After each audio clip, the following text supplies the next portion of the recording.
Oke. Baik, Assalamualaikum warahmatullahi wabarakatuh. Sebelumnya, terima kasih banyak kepada Bapak Ferry Wibowo Eskom MCS atas waktu dan kesempatan yang diberikan kepada kelompok kami untuk membahas dan mendiskusikan bersama tentang sistem informasi manajemen pada sebuah organisasi yang kami ambil, yaitu dari perpustakaan. Dan yang selanjutnya, saya juga akan memperkenalkan anggota-anggota kelompok kami.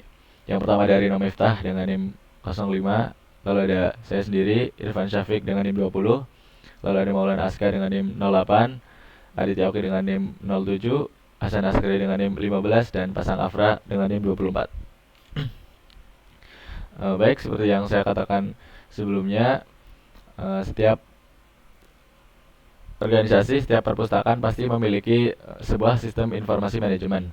Nah, maka dari itu adanya sistem informasi manajemen ini pasti dilatar belakangi oleh sesuatu. Nah, latar belakang yang dimiliki perpustakaan ini adalah memiliki peran penting dalam menunjang kegiatan akademik dan penyediaan sumber literasi bagi masyarakat. Namun, proses pengelolaan data anggota, kunjungan, serta transaksi sirkulasi buku masih sering dilakukan secara manual, sehingga berpotensi menimbulkan permasalahan seperti duplikasi data, kehilangan data, keterlambatan pencatatan, dan proses administrasi yang lambat. Oleh karena itu, diperlukan sistem informasi manajemen perpustakaan yang dapat mengintegrasikan seluruh proses operasional secara otomatis dan terkomputerisasi. Lalu kita menganalisis juga tentang business rule dan business requirement-nya. Yang pertama, business rule di sebuah perpustakaan memiliki 6 business rule atau sebuah aturan. Yang pertama, ada pengunjung dapat melakukan registrasi menjadi anggota untuk mendapatkan fasilitas peminjaman buku. Yang kedua, anggota dapat melakukan peminjaman, pengembalian, dan perpanjangan peminjaman buku sesuai ketentuan. Dan yang ketiga, denda dikenakan apabila anggota mengembalikan buku melewati batas waktu yang ditentukan. Dan yang keempat, petugas bertanggung jawab mengelola data anggota, kunjungan, pengadaan buku, dan transaksi sirkulasi. Dan yang kelima, pengadaan buku dapat dilakukan melalui pembelian dari penerbit atau distributor atau melalui donasi. Dan yang terakhir, sistem menghasilkan laporan perpustakaan secara berkala. Lalu yang selanjutnya ada business requirement dari sebuah perpustakaan juga. Yang pertama, sistem harus mampu mengelola data anggota, pengunjung, buku, serta transaksi sirkulasi. Yang kedua, sistem harus menyediakan fitur registrasi anggota dan pencatatan kunjungan. Dan yang keempat, sistem harus mendukung otomatisasi perhitungan denda. Dan yang terakhir, sistem harus menyediakan hasil laporan yang lengkap dan akurat. Baik, pada pembahasan yang selanjutnya akan dijelaskan oleh Aditya Oki dengan NIM 07. Terima kasih. Ya, berikut saya lanjutkan. Di sini ada data flow diagram. Data flow diagram digunakan untuk menggambarkan aliran data antara proses penyimpanan data dan entitas eksternal dalam sistem. DFD memberikan gambaran umum struktur logika sistem tanpa memperlihatkan aspek fisiknya. Diagram konteks. Diagram konteks menggambarkan sistem secara keseluruhan sebagai satu proses tunggal yang berinteraksi dengan eksternal entity seperti petugas, pengunjung, anggota, penerbit, distributor, dan donatur. Diagram ini menunjukkan input yang diterima sistem dan output yang dihasilkan. Nah, berikut adalah gambar DFD konteks. Nah, diagram konteks ini adalah menunjukkan sistem informasi perpustakaan sebagai satu proses utama yang berinteraksi dengan pihak luar, yaitu petugas, anggota, pengunjung, penerbit, distributor, dan donatur.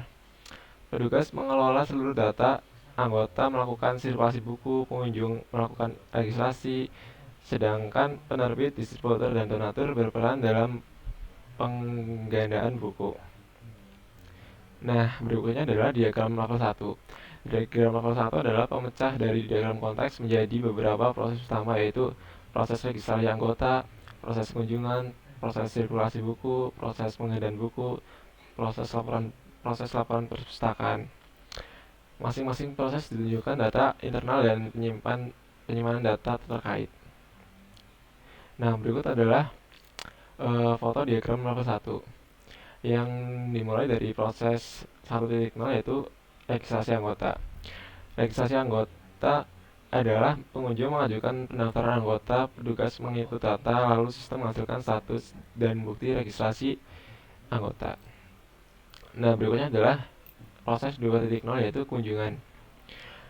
Sistem mencatat data kunjungan pengunjung yang dikelola oleh petugas dan disimpan sebagai riwayat kunjungan. Nah, berikutnya adalah proses 3.0 yaitu sirkulasi buku. Anggota melakukan peminjaman, pengembalian, dan perpanjangan buku. Sistem mencatat transaksi dan menghitung status denda. Kemudian menyimpan data sirkulasi.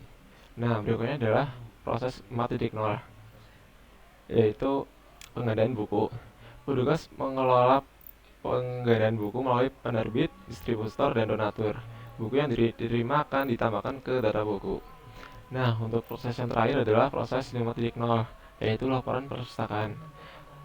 Sistem menghasilkan berbagai laporan seperti laporan anggota, laporan kunjungan, sirkulasi buku, penggandaan, dan denda untuk petugas.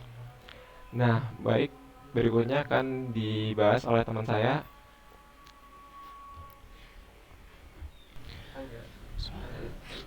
Baik, akan saya lanjutkan yaitu diagram UML atau Unified Modeling Language. Diagram UML digunakan untuk memodelkan aspek fungsional dan struktural sistem informasi secara rinci melalui diagram-diagram seperti use case, sequence, class, dan PPMN. Use case diagram. Use case diagram menggambarkan interaksi antara aktor, petugas, pengunjung, anggota, penerbit, dan distributor, dan juga donatur dengan sistem. Diagram ini menampilkan fungsionalitas sistem seperti registrasi anggota, sirkulasi buku, kunjungan, pengadaan buku, dan laporan.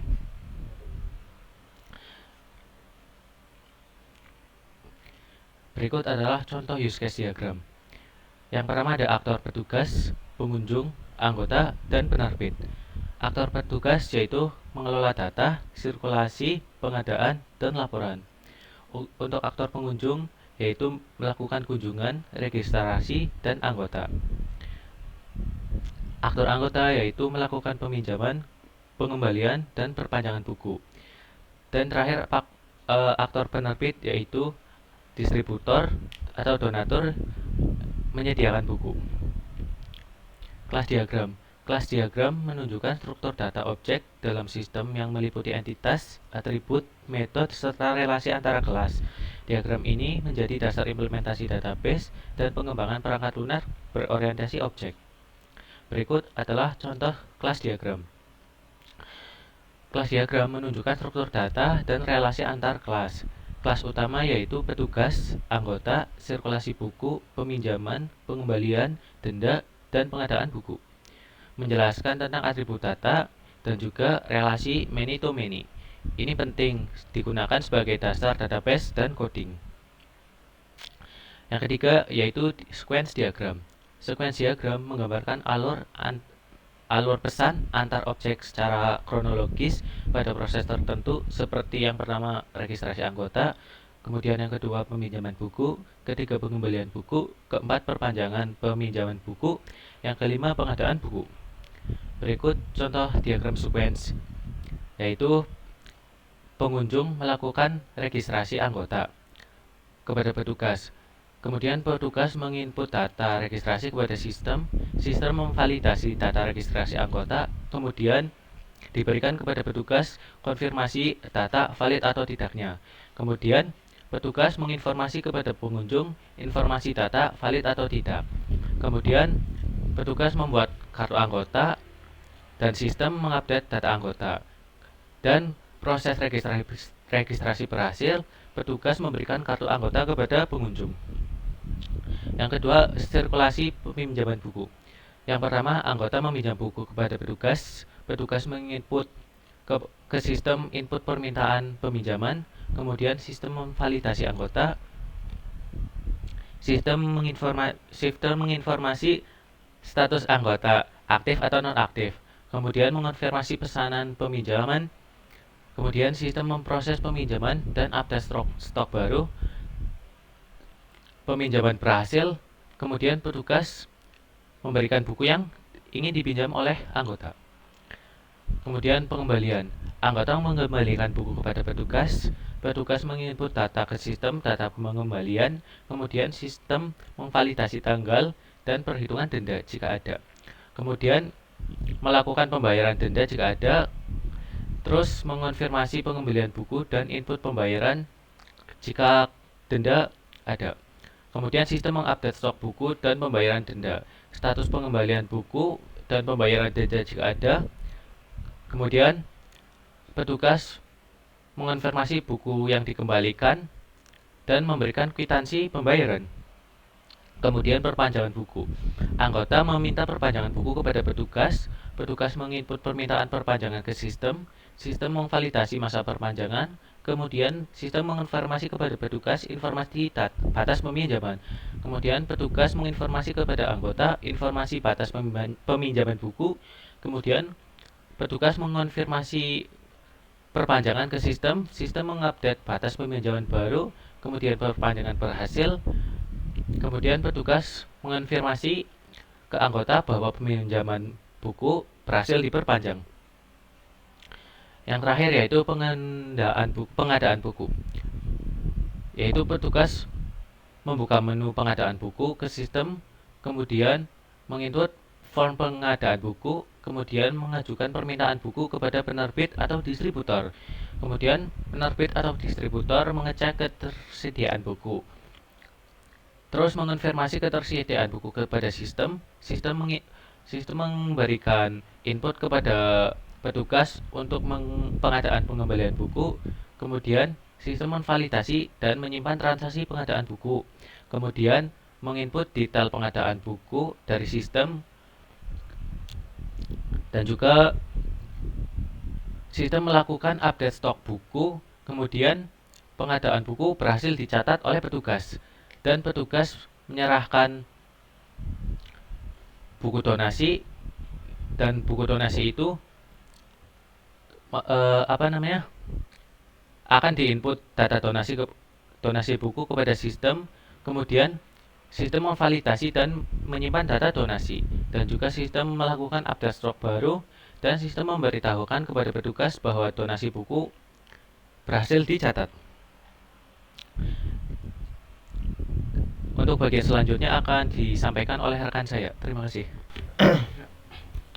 Baik, untuk materi selanjutnya akan dijelaskan oleh saya, yaitu materi tentang Business Process Model and Notation. Business Process Model and Notation digunakan untuk memodelkan alur proses bisnis secara jelas dan terstandar. BPMN memberikan representasi grafis tata alur layanan perpustakaan.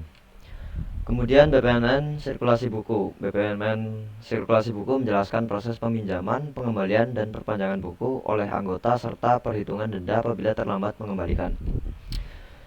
Saya akan menjelaskan tentang isinya. BPMN sirkulasi buku. Proses dimulai dari pengunjung datang ke perpustakaan, kemudian dilakukan pengecekan status anggota. Jika anggota belum melakukan registrasi, maka anggota melakukan registrasi. Jika sudah, anggota akan melanjutkan ke lanjut layanan. Kemudian layanan sirkulasi meliputi peminjaman buku, pengembalian buku, dan perpanjangan peminjaman. Jika pengembalian terlambat, maka anggota hitung dan bayar denda. Kemudian untuk yang terakhir, proses terakhir saat transaksi selesai dan data tersimpan. Kemudian BPMN pengadaan buku. BPMN pengadaan buku menggambarkan jalur proses pembelian buku melalui penerbit atau distributor, serta penerimaan donasi buku dari donatur sampai buku resmi ditambahkan ke koleksi perpustakaan. Kemudian saya akan menjelaskan di sini, yaitu proses dimulai dari kebutuhan penambahan koleksi, kemudian sumber pengadaan, ada penerbit, distributor, dan donatur. Kemudian alur pembelian, permintaan buku, cek stok, lalu buku dikirim. Kemudian ada alur donasi, donatur menyerahkan buku, kemudian buku diterima. Dan yang terakhir, buku yang diterima akan dicatat dan ditambahkan ke data buku. Selanjutnya akan dijelaskan oleh Miftah. Baik, saya lanjutkan ya. Yang selanjutnya yaitu desain basis data. Desain basis data ini terdiri dari desain ERD dan struktur tabel. Desain ERD sendiri memodelkan hubungan antar entitas dalam basis data, yang dimana terdapat 17 entitas dalam sistem informasi manajemen perpustakaan ini, seperti petugas, anggota, pengunjung, buku, peminjaman, pengembalian, perpanjangan, denda, dan pengadaan buku. ERD ini menjadi dasar dalam pembuatan struktur tabel fisik. Kemudian ada gambar dari ERD sendiri ya, yang dimana terdapat entitas registrasi, entitas anggota, entitas denda, entitas pengunjung, entitas kunjungan, entitas pengembalian, entitas sirkulasi buku, entitas peminjaman, entitas perpanjangan, entitas petugas, dan entitas jabatan. Ada juga entitas pengadaan buku, entitas detail pengadaan, entitas buku, dan ada entitas penerbit, distributor, serta donatur. Yang selanjutnya yaitu struktur tabel. Struktur tabel di sini menjabarkan tabel-tabel yang digunakan dalam database beserta atribut dan tipe data. Penyusunan tabel ini sudah melalui proses normalisasi agar terhindar dari redundansi dan inkonsistensi data.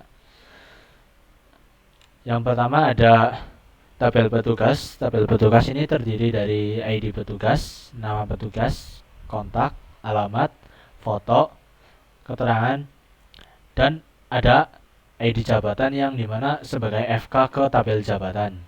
Selanjutnya ada tabel jabatan yang berisi ID jabatan, nama jabatan, dan keterangan. Selanjutnya ada tabel distributor yang dimana berisi ID distributor, nama distributor, alamat, kontak, dan keterangan. Yang keempat ada ID penerbit, nama penerbit, alamat, kontak, dan keterangan.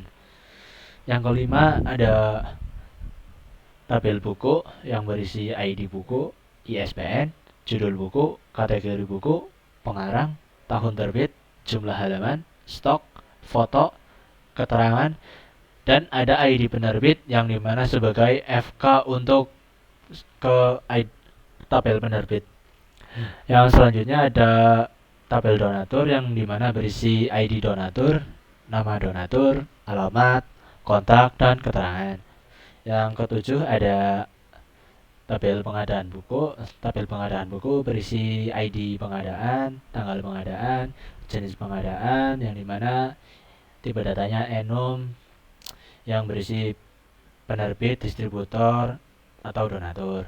Selanjutnya ada total buku, total biaya, keterangan, dan ada FK ke tabel petugas melalui ID petugas. Ada ID penerbit untuk FK ke tabel penerbit. Ada ID distributor untuk FK ke tabel distributor. Dan ada ID donatur yang dimana sebagai FK ke tabel donatur. Selanjutnya ada detail pengadaan. Detail pengadaan ini berisi ID detail pengadaan, harga satuan, keterangan, dan ada ID pengadaan dan ID buku sebagai FK ke tabel pengadaan dan tabel buku. Selanjutnya ada tabel pengunjung. Tabel pengunjung ini berisi ID pengunjung, nama pengunjung, jenis kelamin, usia, pekerjaan, instansi, alamat, kontak, dan keterangan. Yang ke-10 ada ID anggota, nama anggota, jenis kelamin, tanggal daftar, foto, alamat, dan keterangan. Yang ke-11 ada tabel kunjungan yang berisi ID kunjungan, tanggal kunjungan, waktu masuk, waktu keluar, tujuan, keterangan, dan ada ID petugas, ID pengunjung, ID anggota yang dimana masing-masing ke FK petugas, FK ke tabel pengunjung, dan tabel anggota. Yang ke-12 ada registrasi. Registrasi ini terdiri dari ID registrasi, tanggal registrasi, jenis registrasi, apakah registrasi baru atau perpanjangan, dan ada status registrasi, apakah statusnya itu diproses, disetujui, atau ditolak. Kemudian ada keterangan, ada ID pengunjung sebagai FK ke tabel pengunjung, ada ID anggota sebagai FK ke tabel anggota, dan yang terakhir ada ID petugas untuk FK ke tabel petugas. Yang ke-13 ada peminjaman. Peminjaman ini terdiri dari ID pinjam, tanggal batas pinjam, keterangan, dan ada ID sirkulasi sebagai FK ke tabel sirkulasi. Selanjutnya ada sirkulasi buku. Sirkulasi buku ini terdiri dari ID sirkulasi, tanggal sirkulasi, jenis sirkulasi, keterangan, dan ada ID anggota untuk FK ke tabel anggota, ada ID petugas sebagai FK ke tabel petugas, dan ada ID buku sebagai FK ke tabel buku. Yang ke-15 ada tabel perpanjangan. Tabel perpanjangan berisi ID perpanjangan, tanggal perpanjangan, batas peminjaman baru, jumlah perpanjangan, keterangan, dan ada ID sirkulasi sebagai FK ke tabel sirkulasi.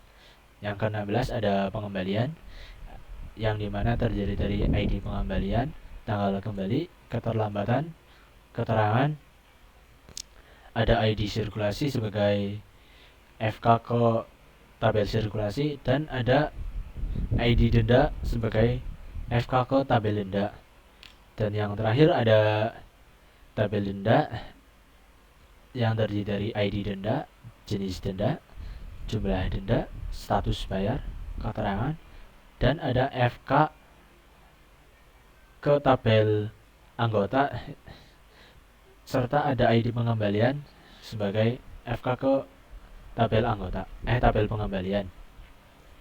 Nah, di setiap struktur tabel ini tipe data dari ID-nya itu cari ya, karena bukan operasi matematika, bukan menggunakan integer. Ya mungkin itu saja dari saya. Selanjutnya akan dijelaskan oleh rekan saya. Terima kasih. Oke, saya lanjutkan untuk pembahasan selanjutnya, yaitu tentang desain user interface.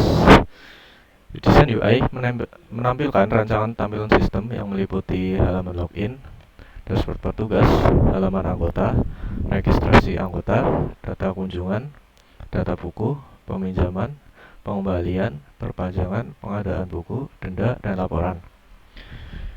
UI kami dirancang dengan prinsip user-friendly, minimalis, dan informatif, lalu memudahkan navigasi dan akses fitur. Selanjutnya kita ke demonstrasi UI-nya langsung.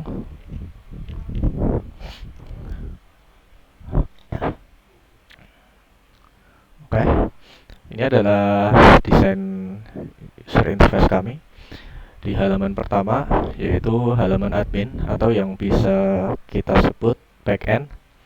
Di halaman admin sendiri digunakan untuk admin mengelola data buku seperti total buku, total anggota, total peminjaman, total pengembalian, kunjungan hari ini, dan denda belum lunas. Lalu selain itu juga ada grafik kunjungan dan tabel pengadaan. Selanjutnya kita masuk ke tabel data buku. Di tabel data buku sendiri digunakan admin untuk menambahkan, mengedit, dan menghapus data-data yang ada di sini. Sebagai contoh, kita tambahkan buku, judul buku, misal cek, stoknya 10, penerbitnya Gramedia, keterangan cek saja.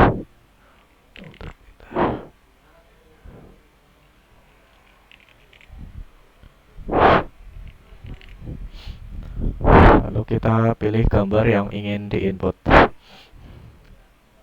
Ini sebagai contoh saja ya.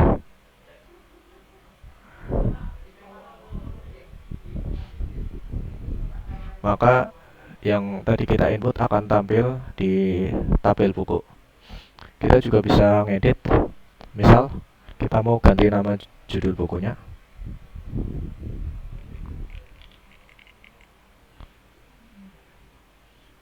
Maka akan berubah judulnya. Kita juga bisa menghapus Nah, selanjutnya ke tabel data anggota. Di sini kita juga bisa menambahkan anggota. Sebagai contoh,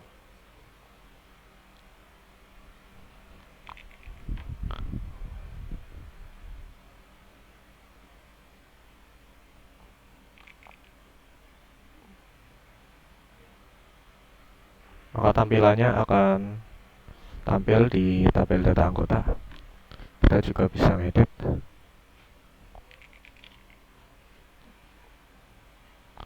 bisa menghapus juga. Lalu yang selanjutnya ada data jabatan.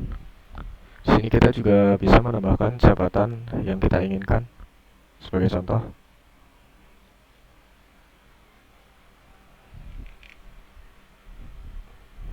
maka jabatannya akan tertambah di halaman data jabatan. Oke, kita hapus saja. Lalu data petugas, sama seperti sebelumnya, kita bisa menambahkan data petugas. Nah, ini jabatannya kita ngambil dari tabel data jabatan tadi. Jadi sinkron antara data jabatan dan data petugas.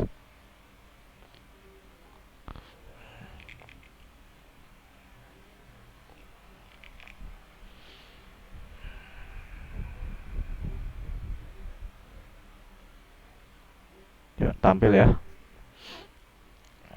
Lalu selanjutnya ada data distributor. Di sini untuk menambahkan distributor buku yang ingin menyuplai buku. Sebagai contoh,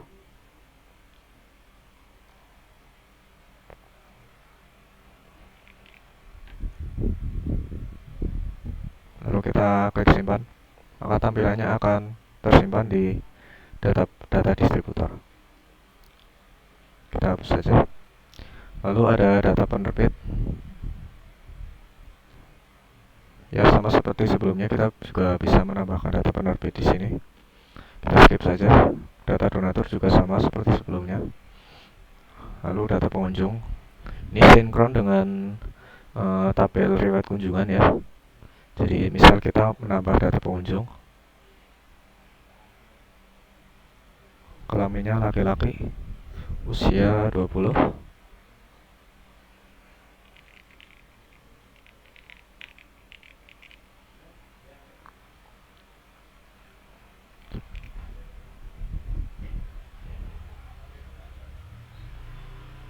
alamat, kontak, maka akan tampil di data pengunjung. Lalu di riwayat kunjungan juga kita bisa ambil datanya yang tadi sudah kita input. Nah, ini yang sudah kita input akan masuk ke sini. Lalu petugasnya juga sinkron dengan data petugas. Waktu masuknya kita setting, keluarnya juga. Nah, ini kalau anggota ya, tapi kalau misal pengunjung saja nggak usah dimasukin, jadi opsional, pilih salah satu saja. Tujuannya misal membaca.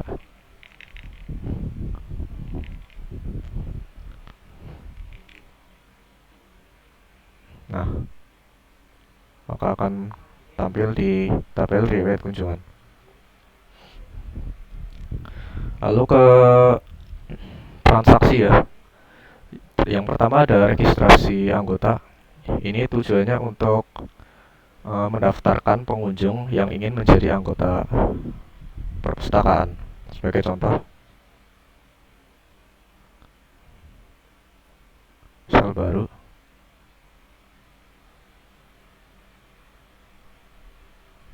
Nah, ini misal kita ngambil pengunjung yang tadi, yang Aska ini ingin menjadi anggota perpustakaan, maka kita pilih yang pengunjung. Kita tulis saja registrasi baru, simpan. Nah, maka akan muncul di tabel data registrasi anggota. Lalu pengadaan buku, yang ini digunakan untuk mengadakan buku ya, jadi sinkron dengan data buku juga ini. Sebagai contoh,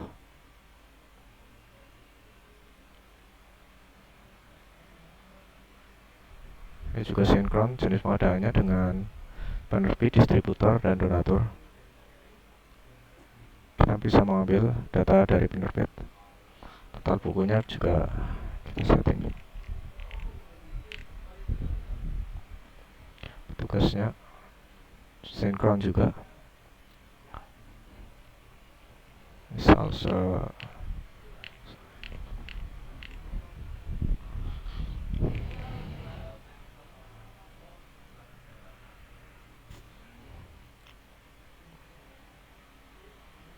kita juga bisa melihat detailnya.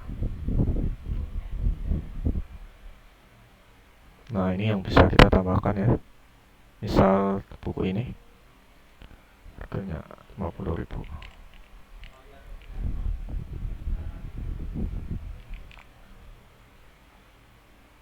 Nah, maka detailnya akan muncul. Ya, seperti itu. Selanjutnya sirkulasi buku. Misal kita ingin menambahkan peminjaman ya, sebagai contoh. Lalu buku yang ingin dipinjam, misal buku revolusi ini. Lalu pilih petugasnya, anggotanya,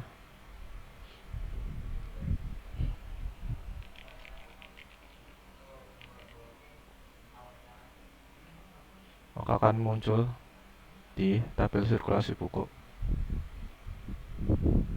Selanjutnya tabel peminjaman. Nah, sirkulasi yang sudah tadi kita input akan masuk ke sini. Ini.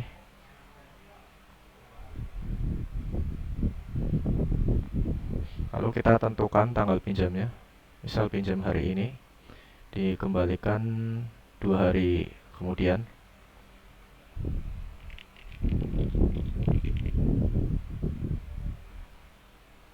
Nah, maka akan tampil di sini.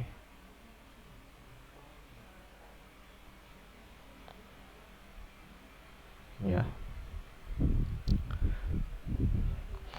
Lalu misal kita ingin mengembalikan buku yang tadi nih, kita tambah saja pengembaliannya. Lalu ini kita masukkan input yang sudah tadi kita input di tabel peminjaman. Lalu misal kita mengembalikan tepat waktu ya di sini.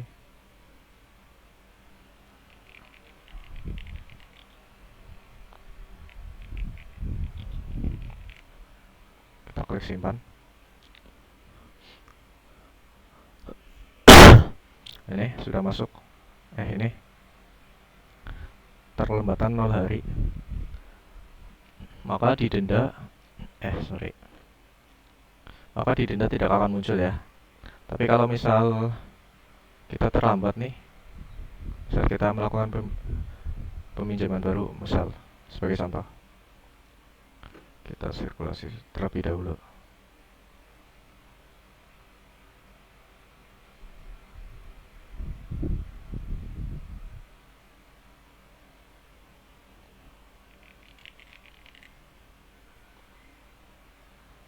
Lalu kita input peminjaman yang tadi. Ini ya. Misal tanggal pinjamnya hari ini, terus batas pengembaliannya 2 hari lagi.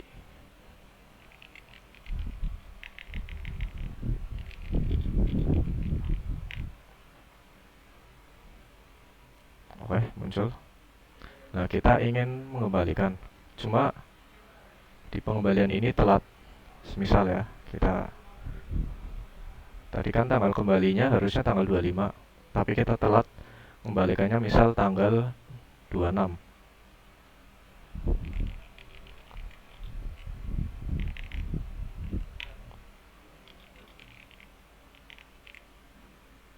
Kita simpan. Nah, maka secara otomatis ya terlambatnya 1 hari. Lalu di tabel denda juga muncul. Nah, tapi kalau kita misal kita sudah membayar, sudah melunasi dendanya, kita klik bayar saja. maka statusnya akan berubah menjadi hijau. Lalu untuk tabel perpanjangan sebagai contoh ya, kita inputkan dulu peminjamannya.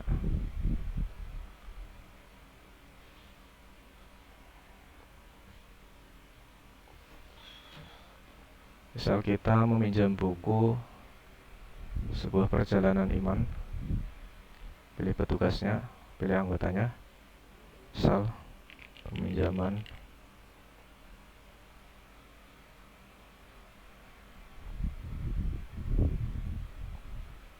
oke, sudah tampil. Lalu kita ingin melakukan perpanjangan ya. Sebentar.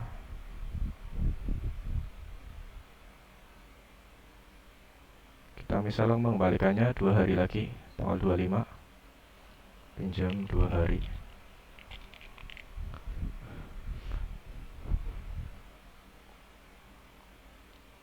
Nah, kita akan pinjam 2 hari, batas pengembaliannya sampai tanggal 25, tapi kita ingin melakukan perpanjangan.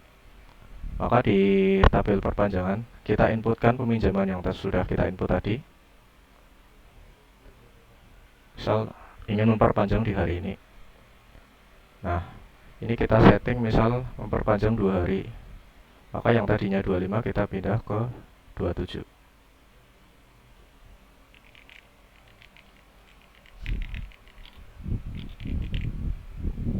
Kita simpan. Nah, secara otomatis yang di tabel peminjaman yang tadinya 25 menjadi 27.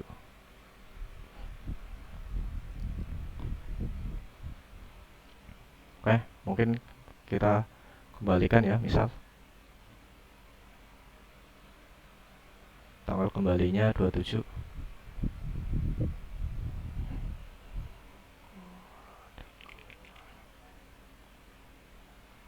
Nah, maka terlambatnya jadi 0. Soalnya sudah kita perpanjang dari tanggal 25 jadi tanggal 27. Maka di tabel denda tidak akan muncul. Oke, selanjutnya ke tampilan front end. Di tampilan front end sendiri ini untuk user melihat buku yang tersedia. Selain itu juga bisa melakukan peminjaman. Sebagai contoh, saya sebagai user ingin meminjam buku yang berjudul Atomic Habits. Kita klik pinjam saja, lalu pilih anggotanya, masukkan tanggal peminjaman. Nah, berhasil ya. Maka secara otomatis stoknya juga berkurang. Yang sebelumnya 10 menjadi 9. Oke. Ini juga bisa melihat kategori-kategorinya.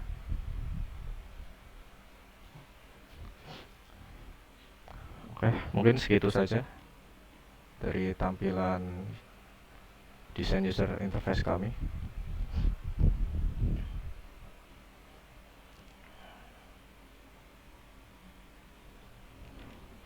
Sekian, terima kasih. Kurang lebihnya mohon maaf. Assalamualaikum warahmatullahi wabarakatuh.